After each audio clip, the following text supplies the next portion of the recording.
안녕하십니까. 한 주도 잘 보내셨죠? 이제 이번 시간에는 청소년 문화로 제 11장 청소년의 음식 문화에 대해서 한번 살펴보도록 하겠습니다.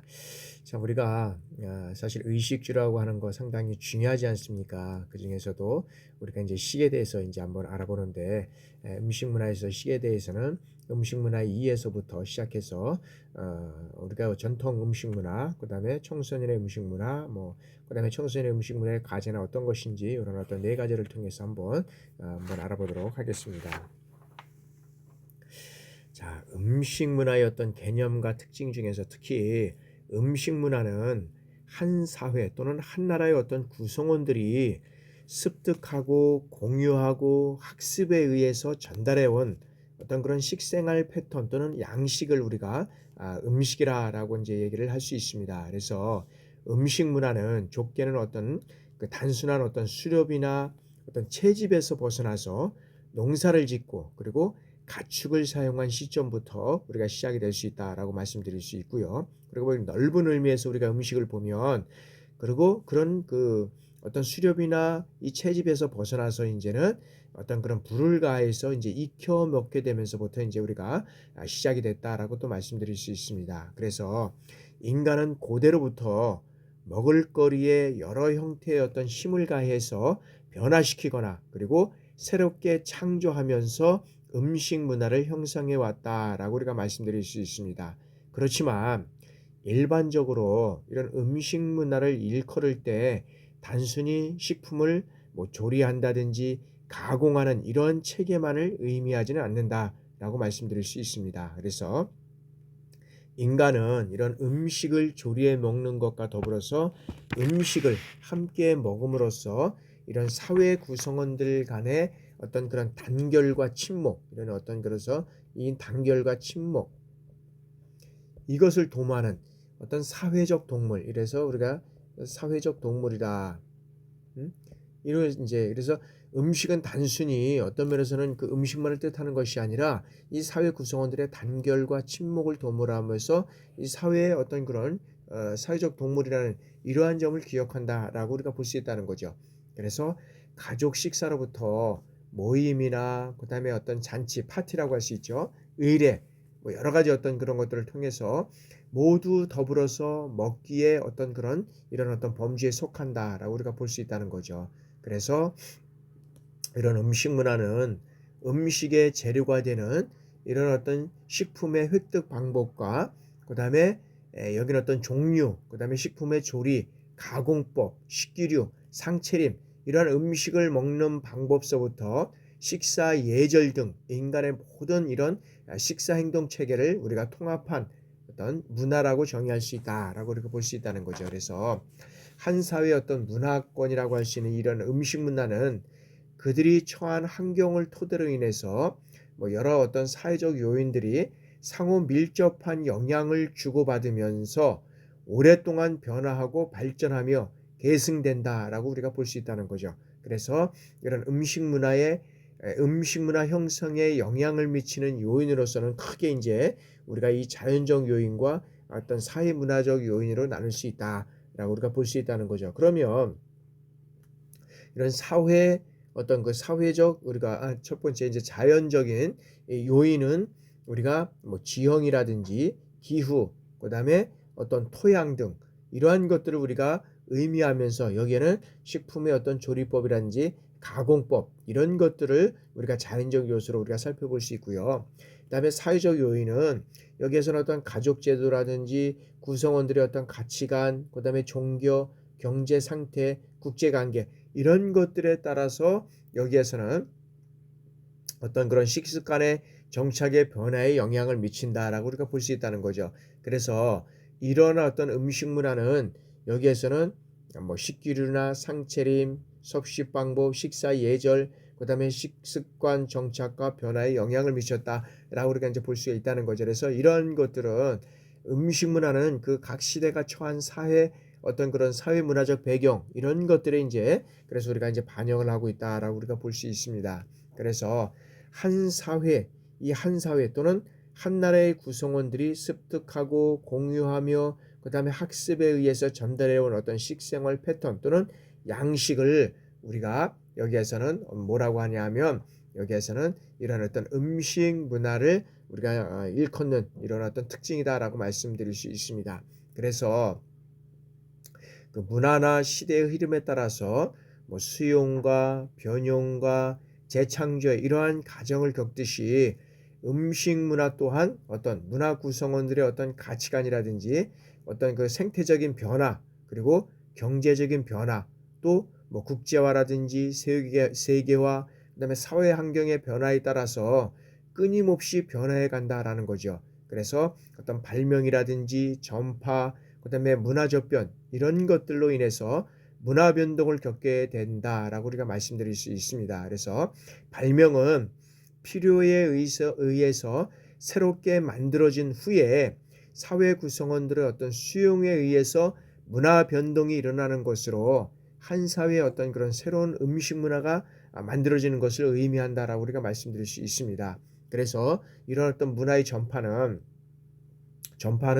한 사회에서 다른 사회로 문화가 전달되어 변동이 일어나는 것으로 한 사회의 어떤 식재료가 다양한 어떤 조리 기술이라든지 나아가 이념이나 그다음에 종교 같은 이런 어떤 정신 문화에 이르기까지 전 영역에 걸쳐서 다른 사회로 전파되는 것을 우리가 전파라고 의미한다라고 우리가 말씀드릴 수 있습니다. 그리고 이 문화 접변이라는 어떤 두 개 이상의 문화가 접촉에 의해서 어떻게 돼요? 상호작용을 통해서 문화 변동이 일어나는 것으로 기존의 문화 요소와 혼합되거나 그리고 어떤 자기 자신을 변형함으로써 어떤 그 새로운 문화로 변화해가는 과정을 우리가 이제 의미한다라고 말씀드릴 수 있습니다. 그래서 대표적인 예로 이제 뭐 인도에서 시작된 거리가 세계 각국으로 전파돼서 각국의 문화 안에서 독특한 어떤 그 커리 음식으로 재탄생하는 걸 우리가 볼 수 있다라고 말씀드릴 수 있습니다. 그리고 한편으로는 이 문화 접변은 이탈리아의 어떤 그런 슬로푸드 이런 운동처럼 새로운 음식 문화에 이제 반대하는 이제 음식임을 또 낳기도 한다라고 이제 말씀드릴 수 있습니다.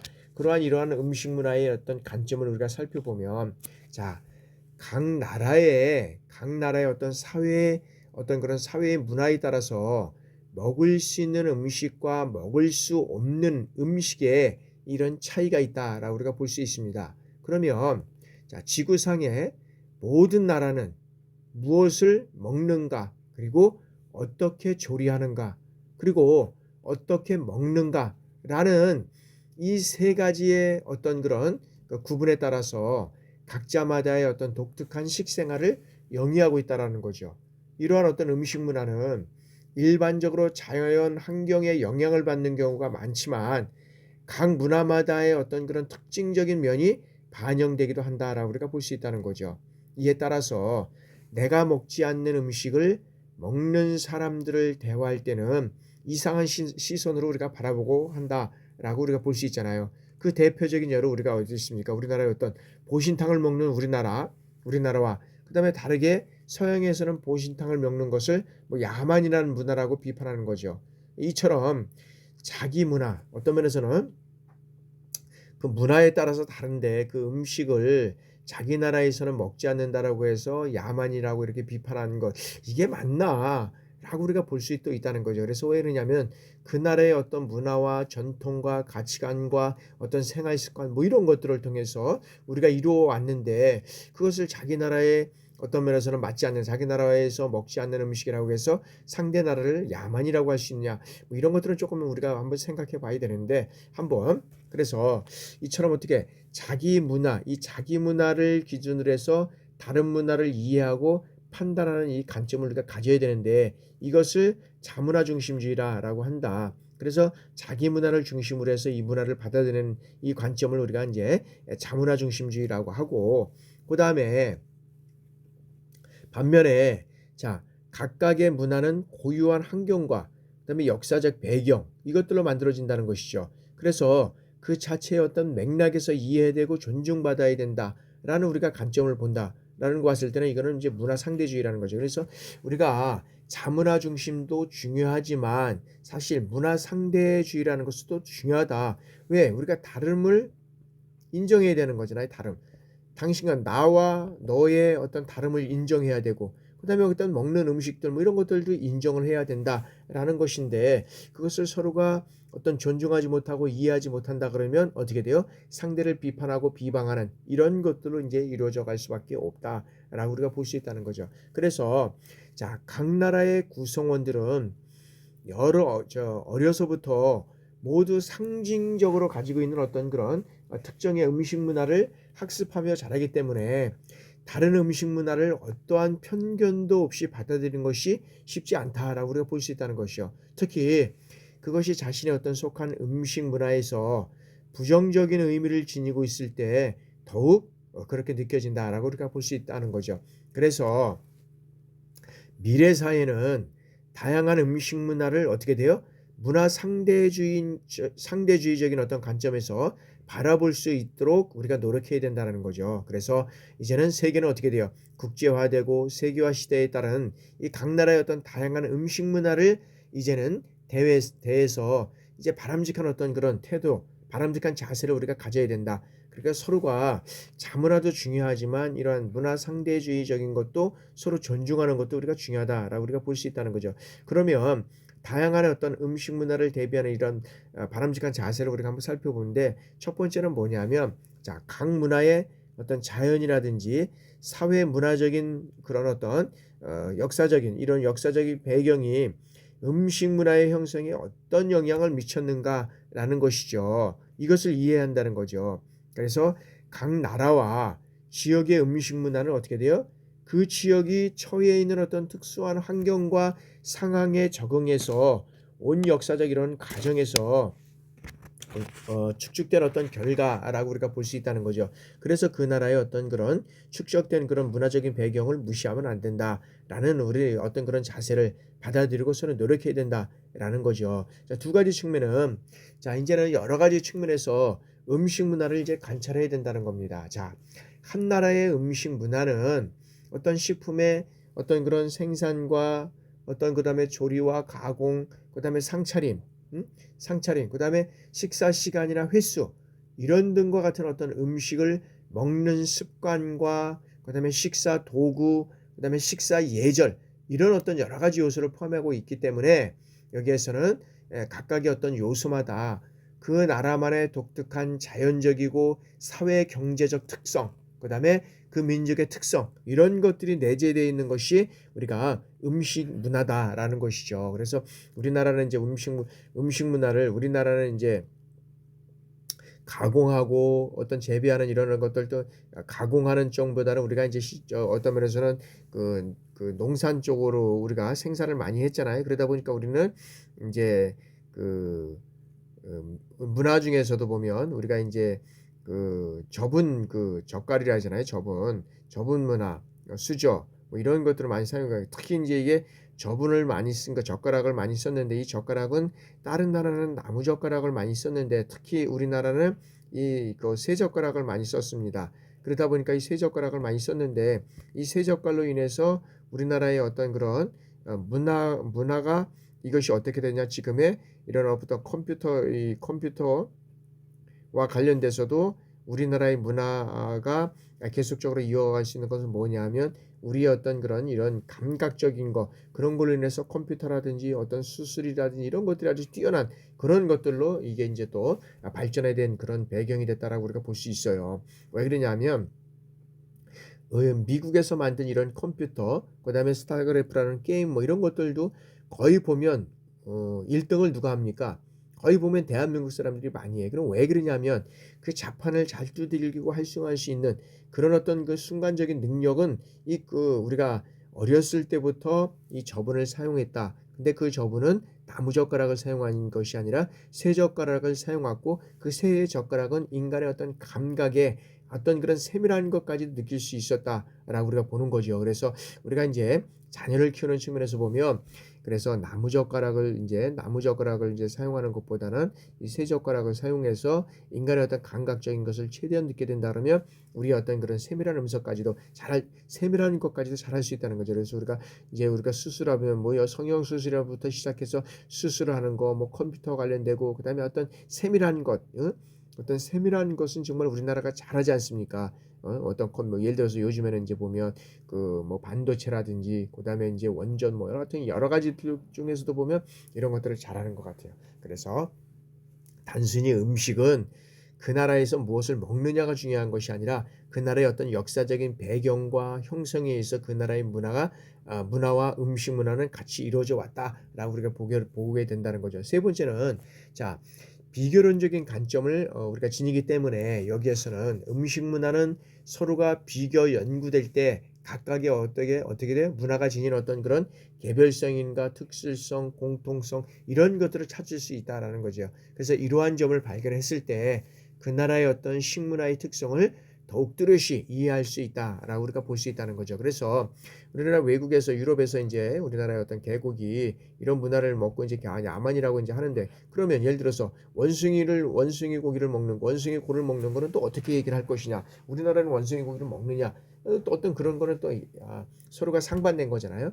그러다 보니까 상대적으로 그런 어떤 문화와 역사적인 배경 이런 것들을 고려하면서 그 나라를 좀 이해할 수 있는 이러한 측면에서 우리가 좀 접근을 했으면 좋겠다라고 생각을 해봅니다. 그래서 그 나라의 문화를 잘 이해하고 문화를 이해하는 것뿐만 아니라 그 문화를 이해하면 그 나라의 어떤 음식 문화까지 우리가 이해할 수 있다라고 우리가 볼 수 있다는 거죠. 자, 이제 다음에는 한국의 정통 음식 문화입니다. 자, 기원전 6,000년쯤에 우리가 한반도에서 어떤 그런 신석기인들은 이런 어떤 그 강이나 어떤 그런 바다에서 정착을 하면서 이제 이 어루와 그다음에 어떤 그런 그 수집으로 인해서 수집 활동을 인해서 고기 잡이와 사냥 후에 이제 이것이 어떻게 되냐면 이제 원시 농경 생활로 이제 우리가 시작되는 거죠. 그래서 이제 농경 생활로 이제 변하게 되는 것이고 그리고 이제 우리나라에서 이 벼가 재배된 것은 기원전 하여튼 1500에서 이제 2000년쯤 이제 되는데 이 벼 재배의 시작으로 인해서 뭐 죽이라든지 밥떡, 뭐 국수, 수제비 뭐 이런 것들이 이제 어떤 면에서 보면 이제 그 이루어져 왔다는 거죠.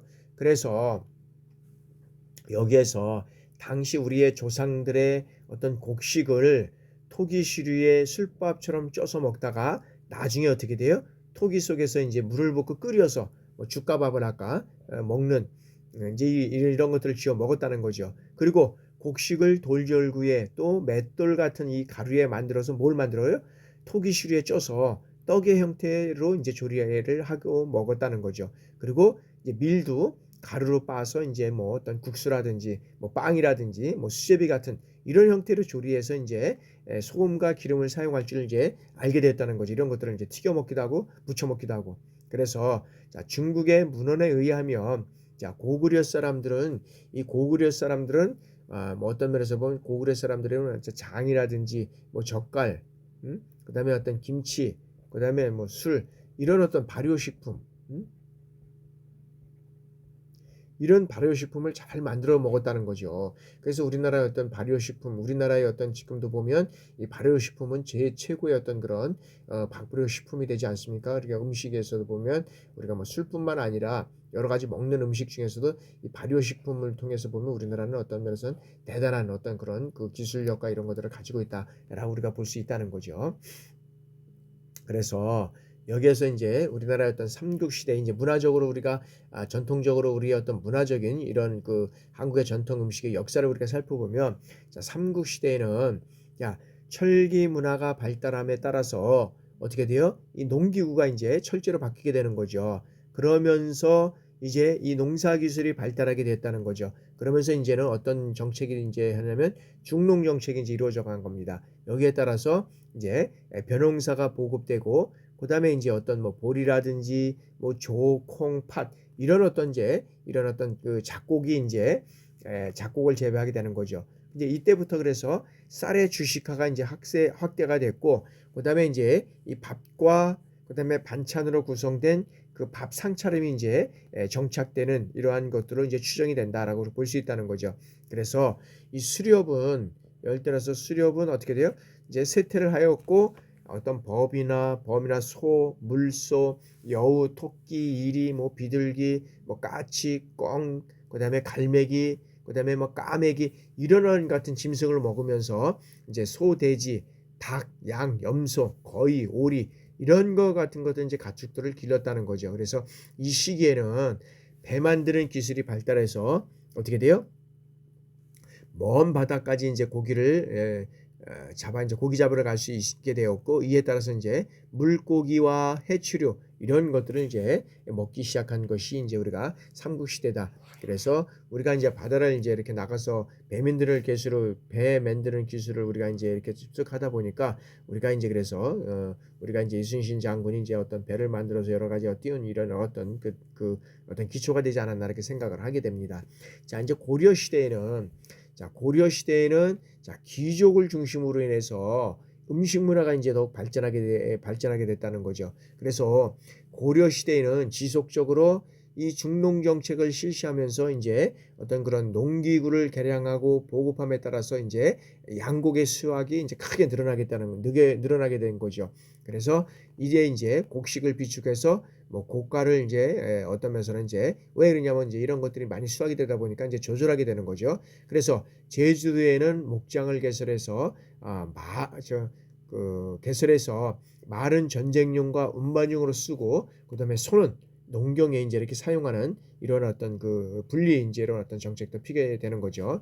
그리고 고려 초기에는 이런 어떤 살생을 금하고 이제 육식을 절제하게 됐다는 거죠. 그래서 고려 말에 원나라의 어떤 지배를 받게 되면서 육식의 풍습이 살아나고 양고기라든지 뭐 돼지고기, 닭고기, 개고기 이런 것 같은 어떤 그 육류의 소비가 이제 증가하게 됐다는 거죠. 그리고 상인들에 의해서 뭐 설탕이라든지 그다음에 뭐 후추, 뭐 포도주 이런 것들의 어떤 그런 양용류가 이제 수입이 이제 되었고, 그다음에 이제 소금이라든지 그다음에 뭐 식초 이런 같은 그 양념류를 이제 음식으로 이제 사용하게 됐다는 거죠. 그래서 이제 그런 걸 통해서 뭐 국수라든지 만두라든지 뭐 상화, 뭐 유과, 그다음에 어떤 다양한 이런 어떤 음식을 조리해서 이제 조리법이 이제 다양해졌다는 거죠. 그리고 두부와 콩나물을 만들게 되었고, 그다음에 간장과 된장.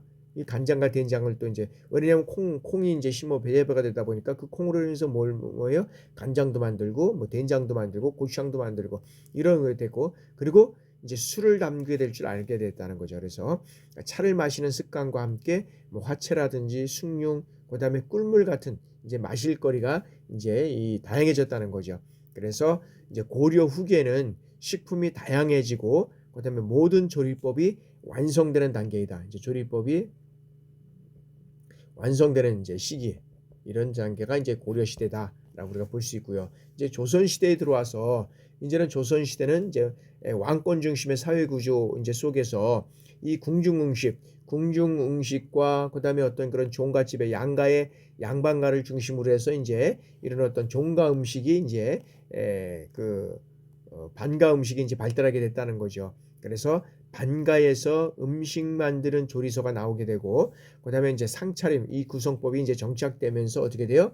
이제는 그릇과 어떤 그런 그 조리기구 같은 이런 공예 비품으로서 손색이 없는 만큼 이제 그 높은 경지에 이제 우리가 이르게 되었다라는 거죠. 이런 것들이 이제 정착되면서 이제 우리가 이런 것들이 이제 그 구성법이라든지 이런 것들이 이제 뭐 어떤 그런 책으로 만들어야 되겠다는 거죠. 그리고 유교 이념에 따른 어떤 간원상제 등 통가을의 음식 이런 것들과 그다음에 전통적인 상차림이 이제 어떤 면에서 보면 통가을의 음식과 명절 음식 뭐 이런 그다음에 이제 어떤 그런 그 상차림이 이제 완성되게 됐다라는 거죠. 그래서 상차림과 식사 예절 이런 것들이 잘 다듬어서 의례 음식 그다음에 뭐 차림새 그다음에 명절 음식 종류 이런 것들이 이제 전국적으로 통일되게 됐다는 거죠.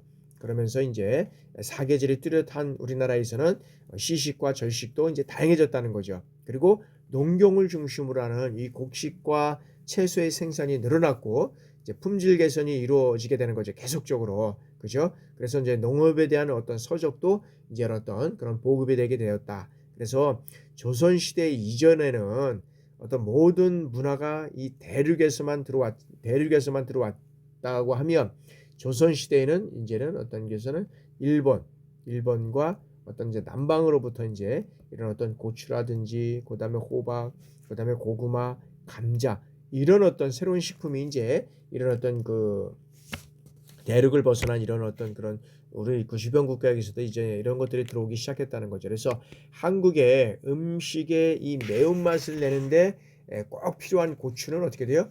조선 중기에 이제 정착이 됐다. 그리고 뭐 약재 연구와 의학이 발달되고 그다음에 이제 약식 동물의 어떤 개념을 통해서 약식 동원이라는 어떤 개념을 통해서 이제 보양식 이런 것들이 이제 발전이 이루어지게 됐다는 거죠. 그래서 뭐 원양어업의 발달로 인해서 뭐 새로운 어떤 그런 그 어류가 이제 늘어나게 되고 건조법 이제 이 건조법 이런 것들이 이제 그 건조법과 연장법 이런 것들이 이제 발달되게 됐다는 거죠.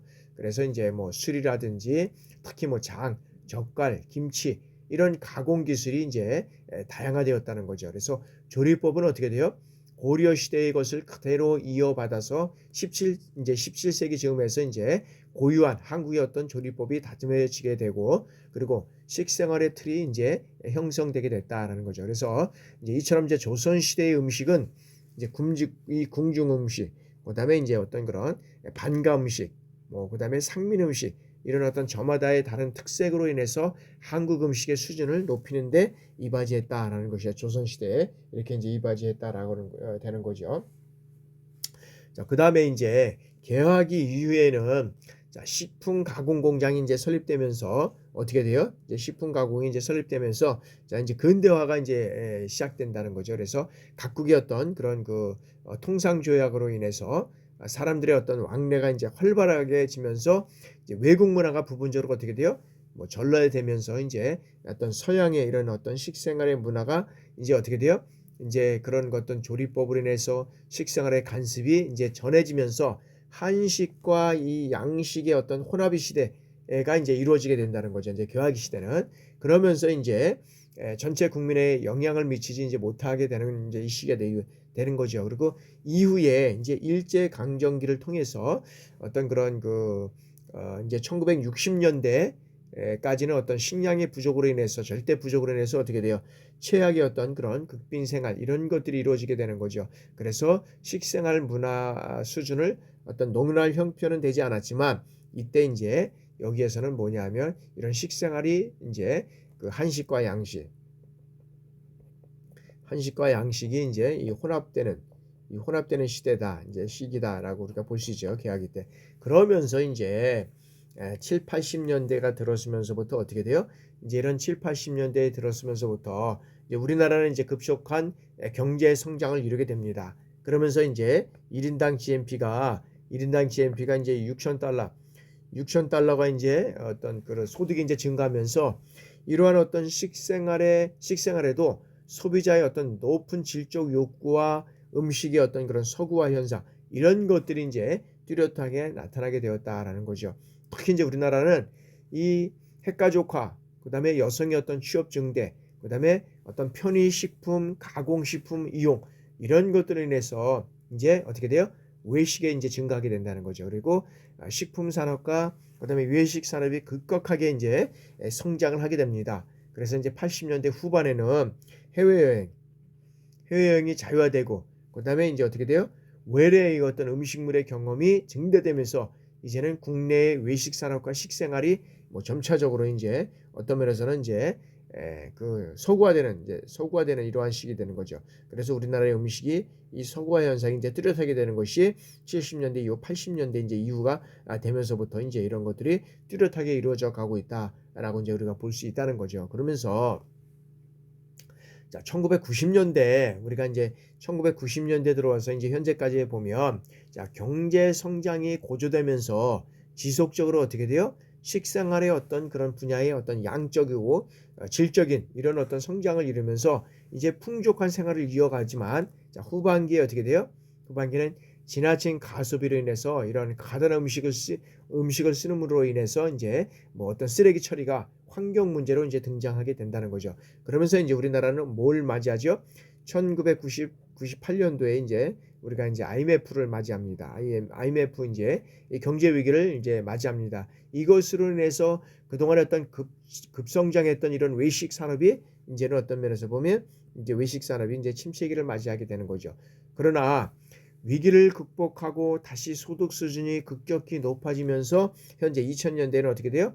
이제 2000년대에 이르러서부터 이 음식 문화는 이제는 개성화, 다양화, 그다음에 어떤 면에서는 개별화 이런 것들을 통해서 다이어트를 위한 어떤 편식화, 그다음에 어떤 기능식화, 건강식화 이러한 양상을 이제 보이고 있다는 거죠. 그래서 우리나라의 어떤 그런 국민의 어떤 소득 수준 향상과 그다음에 서구 음식의 보급, 그다음에 핵가족화, 그다음에 간편화, 레저화 이런 어떤 식생활을 변화시키는 주요 요인이 이제 그 2000년 뒤에 1990년도부터 이제 현대까지 이뤄가고 있다. 그래서 이제 이 전통적인 어떤 식생활 모습은 많은 부분 사라지고 있는 것이 이제 현실이다. 그래서 과거에 이런 어떤 조리하고 꼭 이렇게 만들어서 봤던 이 음식들이 이제는 서구화되고 그다음에 다양하게 어떤 그런 이제 그 식생활의 어떤 그런 그 양적이고 질적인 변화에 따라서 이제는 외식 산업이 또 많이 발전을 하고 있잖아요. 그런 측면에 이제 우리나라의 이런 어떤 그런 식세가 이제 식생활이 변해가고 있다라고 이제 우리가 보고 있다는 거죠. 자, 그러면 이런 한국의 전통 음식의 특징을 우리가 한번 살펴보도록 하겠습니다. 자, 한국 전통 음식의 어떤 특징은 자, 이 어떤 면에서 우리나라는 맛과 멋이잖아요. 맛과 멋 이것을 즐기는 우리나라 사람들에게는 자, 음식 문화는 생활 문화 가운데 가장 발달한 부분으로 이제는 체험에서 익힌 어떤 그런 과학성, 그다음에 식품 배합의 합리성 이런 것들이 이제 담겨 있다는 겁니다. 그래서 한국의 정통 음식은 아름다울 뿐만 아니라 자연에서 비롯되는 이 건강의 원리가 이제 적용된 음식물들이 이제 전통적으로 뿌리내리고 있다라고 우리가 보고 있습니다. 그래서 한국 전통 음식의 특징을 우리가 첫 번째 보면 자, 곡물을 중히 여기는 이 곡물 음식이 이제는 다양화된다. 그래서 우리 민족은 어떻게 돼요? 자, 농경이 주업인 이런 민족이어서 곡물을 가장 중요하게 여기고 그다음에 이제 쌀이나 보리 이런 어떤 곡물로 만든 밥을 주식으로 이제 우리가 여태까지 이어왔다는 거죠. 그래서 이런 어떤 곡물 음식으로는 어떻게 돼요? 여기에는 뭐 죽이라든지 뭐 국수, 그다음에 뭐 만두, 뭐 수제비, 그다음에 어떤 범벅떡이라는 것도 있죠. 떡, 그다음에 뭐 엿, 술, 뭐 그다음에 장 이런 것 등으로 매우 다양하게 이제 이런 음식물들이 발달이 됐다는 거죠. 그래서 저도 어렸을 때 학교 다니보면은 이게 뭐 쌀로 해가지고 이제 엿을 만들고 엿을 만들기 위해서 이제 계속적으로 뭐 불을 떼고 이 엿으로 엿기름이 있다 보니까 술도 만들고 그다음에 뭐 여러 가지 어떤 그런 뭐 죽뿐만 아니라 이제는 이런 어떤 곡물로 인해서 다양한 그런 그 음식물들이 많이 이제 나오게 되는 거죠. 그런 측면에서 이제 우리가 한국의 전통 음식의 특징 이런 이제 특징이 있고요. 자, 두 번째는 또 뭐가 있느냐면 이제 이 주식과 부식이 명확하게 구분돼 있고 명확하게 구분돼 있고 그다음에 이 주식에 따라서 찬을 구성함으로 인해서 완벽한 한 끼 식사가 된다라고 우리가 볼 수 있다는 겁니다. 그래서 자, 우리의 식생활은 주식이 뭐예요? 주식이 밥이잖아요. 밥. 이 밥과 여러 가지 어떤 반찬을 부식으로 하는 이 먹는 것이 이제는 일상적인 어떤 식사의 형태가 됐다는 거죠. 그리고 부식으로서는 뭐가 있어요? 뭐 채소라든지 육류, 어류 이런 어떤 재료와 다양한 맛의 어떤 조미료, 조리법 이런 것들을 이제 고려하고 해서 여러 가지 어떤 그런 찬을 마련했다는 거죠. 그래서 곡물 위주의 주식을 하게 됨으로써 이제 부족하기 쉬운 이 영양의 균형을 맞추기 위해서 다양한 찬이 만들어졌고 그다음에 주식과 부식은 어떻게 돼요? 별개로 이제 발전하게 됐다는 거죠. 그래서 일상식의 음식의 구성 원칙은 이 같은 식품과 같은 조리법이 중복되지 않도록 하는 이런 것을 이제 기본 원칙으로 해서 여러 가지 어떤 식품과 여러 가지 어떤 조리법을 고르게 배합하는 이러한 어떤 것들이 전통적으로 이제 이루어져 왔다라고 우리가 볼 수 있다는 거죠. 자, 세 번째는 자, 음식의 종류와 조리법이 매우 이제 다양하다는 거죠. 그래서 자, 한국의 음식의 어떤 이 주식으로는 어떤 거 있었죠? 밥이라 그랬잖아요. 밥, 죽, 뭐 국수, 여기 아까 위에 만두, 떡, 수제비 이런 것들이 있고 이제 부식으로는 어떻게 돼요?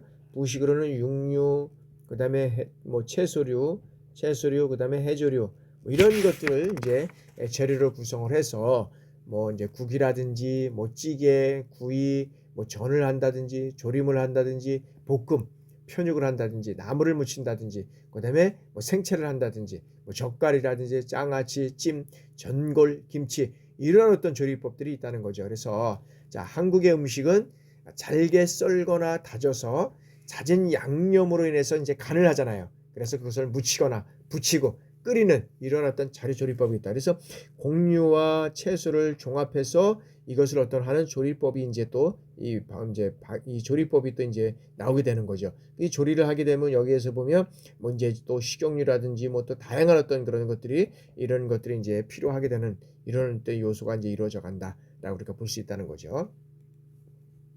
네 번째는 자, 곡류 가공식품이라든지 이런 어떤 저장 음식이 이제 이런 것들이 이제 발달하게 된다. 왜냐하면 곡류를 통해서 이것들을 장기간에 보관하고 먹을 수 있는 이런 어떤 가공식품이라든지 저장 발효 음식, 이 발효 음식을 이제 발달하겠다는 거죠. 그래서 특히 이제 발효 음식이라는 것은 이제 특히 이제 우리가 이게 아시아 문화권에서 참 많이 이제 이루어져 가고 있는데 특히 뭐 중국이나 일본 등 뭐 그다음에 이제 우리나라에도 이제 이 발효 식품이 상당히 이제 많이 이제 발달하고 있다라고 우리가 볼 수 있는데 자, 우리나라는 자, 사계절의 구분이 뚜렷한 계절입니다. 그래서 생산되는 작물이 어떻게 돼요? 다 다르다는 거죠. 그러면 이런 다른 식품들을 어떻게 저장을 할 것이냐라는 것이 중요한 이슈로 떠오르고 있다는 거죠. 그래서 저장을 위한 방법으로 그래서 어떻게 돼요? 이제 발효식품이 된다는 거죠. 그래서 장담그기라든지 당당하게 뭐 김장을 하고 그다음에 어떤 뭐 채소 말리기, 뭐 젓갈 담그기, 그다음에 뭐 포 이런 것들의 어떤 저장할 수 있는 이런 발효식품과 건조할 수 있는 이런 어떤 저장식품을 우리가 마련하고 있다라는 거죠. 그래서 우리가 우리나라의 어떤 그런 그 김장이라든지 뭐 젓갈 다니기 뭐 채소 이런 것들은 상당히 어떤 외국에서도 어떤 인정받는 그런 식품이 되지 않겠습니까? 그러다 보니까 이제 뭐 중국에 같은 데서는 우리나라의 어떤 그런 김장을 여러 가지 어떤 그 숙련해서 이뤄오고 있지만 특별히 우리나라와는 수준이 상대적으로 이제 어떤 저장이라든지 그다음에 어떤 발효할 수 있는 이런 것들이 좀 우리나라의 기술과는 상대적으로 좀 낮은 이런 단계가 있다. 그러나 가격이 싸다 보니까 그러한 것들을 많이 또 대량 생산하고 있다 보니까 그런 쪽에서 이용하고 있는 게 많이 있는데 특히 이제 우리나라의 이런 발효식품으로 인해서 예를 들어서 뭐 감기라든지 각종 어떤 그런 기본적인 어떤 그런 병에 걸리지 않는 이런 현상들도 우리가 많이 볼 수 있다는 거죠. 자, 다섯 번째는 뭐가 있느냐면 다섯 번째는 자, 음식의 맛이 다양하고 그다음에 이 향신료를 많이 사용한다는 거죠. 왜 이러냐면 특히 이제 향신료 하면 어디를 따집니까? 이 중국의 향신료를 이제 많이 우리가 얘기를 하고 있잖아요. 저도 처음에 중국 갔는데 향신료를 많이 치다 보니까 그 음식을 먹을 수가 없겠더라고요. 그러다 보니까 이제 그게 뭐냐면 우리나라 사람들이 이제 중국으로 많이 이제 여행을 갔잖아요. 그러다 보니까 이제 우리나라 사람의 그 여행지는 우리나라 사람의 입맛에 맞게 이제는 향신료를 많이 빼고 그러면서 이제 음식에 대한 어떤 그런 것들을 많이 이제 또 사용하고 또 활용할 뿐만 아니라 또 먹는 이런 고객층들이 많이 늘어나고 있다 이제 볼 수 있다는 거죠. 그래서 그 음식의 맛을 내는 데는 여러 가지 어떤 조미료가 이제 들어가야 됩니다. 그러면 그 조미료를 어떻게 복합해서 쓰느냐에 따라서 우리나라의 음식은 어떻게 해야 돼요? 대부분은 가진 양념이라 할 수 있다는 거죠. 그래서 향신료라고 할 수 있는 거는 이제 거기 있지만 우리나라는 어때요? 간장이라든지 그다음에 어떤 설탕, 그다음에 파, 마늘, 깨소금, 참기름, 후춧가루, 고춧가루 이런 것들을 넣어가지고 우리는 다양한 어떤 음식류를 만들잖아요. 그러다 보니까 이제 특히 이제 우리나라 사람이 중국의 향신료를 먹을 수 없는 뭐 이런 것들도 있지만 유럽 사람들이 우리나라서 뭐 고춧가루라든지 뭐 예를 들어서 보면 마늘 뭐 이런 것들을 우리가 마늘을 먹는 민족들에 대해서는 상당히 아마 다른 음식들을 또 못 먹고 막 뭐 이런 것들이 이제 있는 것 같습니다. 그래서 특히 이제 우리나라 같은 사람들은 이제 마늘이라든지 이런 어떤 그런 야채 뭐 이런 것들을 많이 먹다 보니까 또 감기도 어떤 덜 걸리고 또 여러 가지 어떤 그런 뭐 사스라든지 그다음에 여러 가지 어떤 뭐 어, 또 감기 종류와 관련된 여러 가지 어떤 그런 그 병들의 질병을 우리가 오지만 그런 잔병 치료는 좀 많이 안 하는 경우가 있지 않나 이렇게 생각을 해봅니다. 자, 이제 그리고 여섯 번째는 뭐냐면 자, 일상식 외에 우리가 일상식 외에 떡이라든지 과자, 엿, 화채, 차, 술 이런 것들을 기호 음식으로 이제 있고 그다음에 이제 이 세분화된 잔치 이제 그 세분화된 그 잔치 상차림이 이제 상차림이 이제 발달했다라고 우리가 볼 수 있는데 자, 상차림과 식사 예절법은 유교의 어떤 영향을 받았다라고 우리가 볼 수 있습니다. 그래서 자, 우리나라는 일륜지 대사라고 할 수 있는 어떤 그런 사례 이런 어떤 사례 치르는 일이 있습니다. 그래서 이를 중요하게 여겼는데 자, 사례란 뭐냐면 이 사례란 여기에서 여러분 어떤 그런 사례란 어떤 관례, 혼례,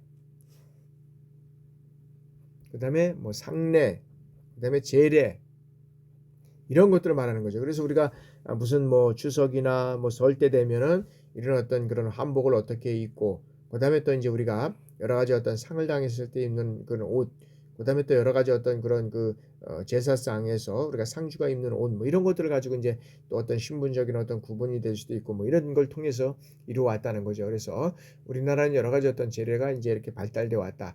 그래서 기란일에는 어떤 출생이라든지 돌, 관내, 혼내, 회갑내, 회혼내 이런 것들이 이제 있고 구준일에는 어떤 게 있습니까? 구준일에는 상례와 제례가 있다. 상례와 제례.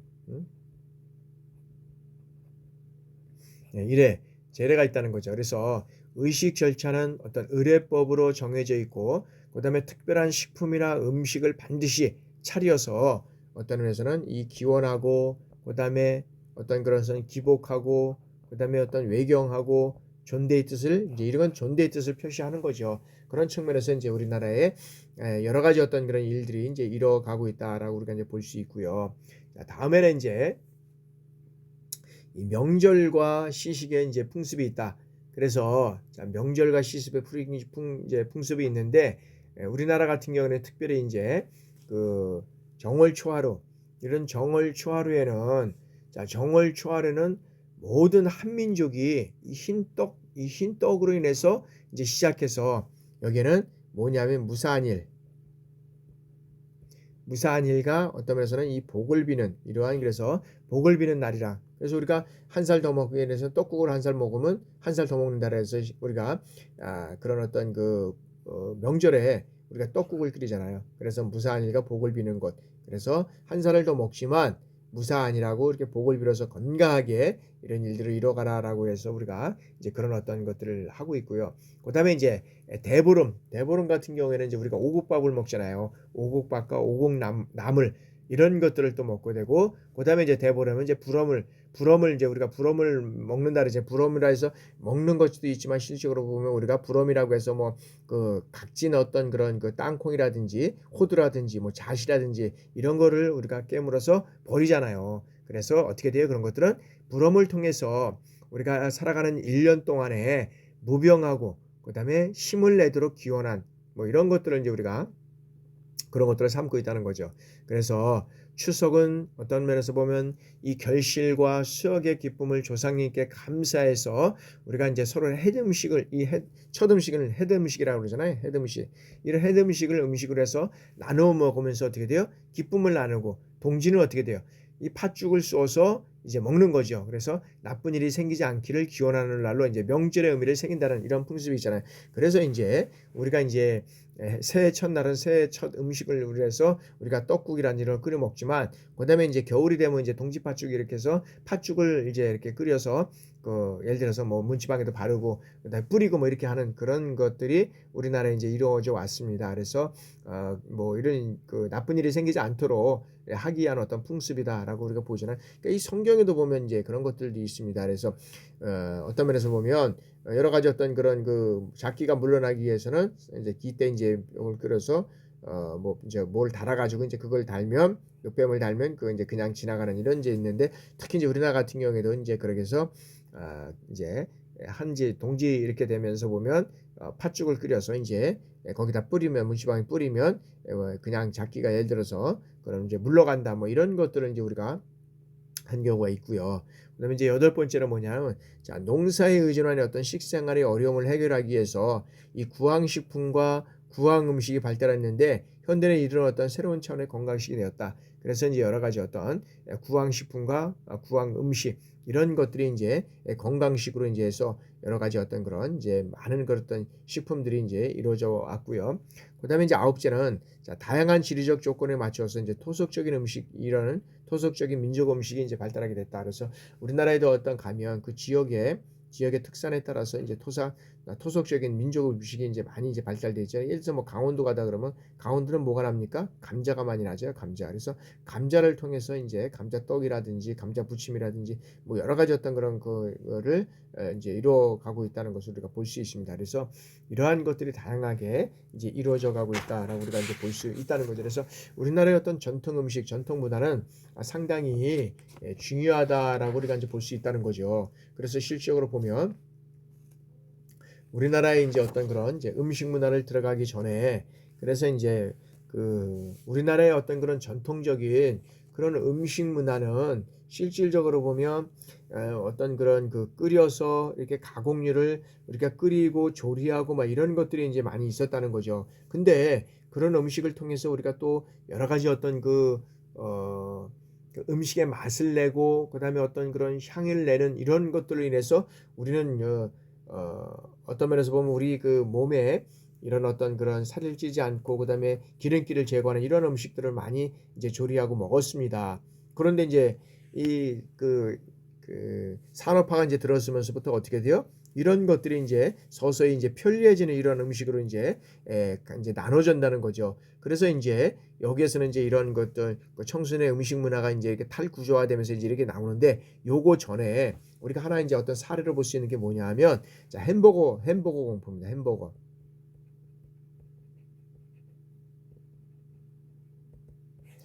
자 뭐냐면 이 안산에 이제 여러 가지 어떤 그런 이제 지금도 사례가 많이 나오는데 한 유치원에서 집단 식중독이 발생했다는 겁니다. 그 식중독은 뭐냐면 이제 햄버거병 진단을 받은 이제 이러한 일이 있었는데 자 질병관리청 본부에 따라 보면 이제 여기에는 자 유증상 환자의 원인과 그 원아의 가족 중 115명 이제 115명인데 자 장출혈성 대장균 양성 반응을 보인 확진자는 모두 몇 명이었었냐면 58명.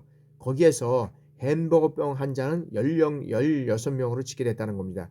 더 안타까운 것은 뭐냐면 이 식중독에 걸린 원생과 물놀이를 한 26개월 된 아기까지 감염이 됐다는 겁니다. 상당히 심각한 거죠.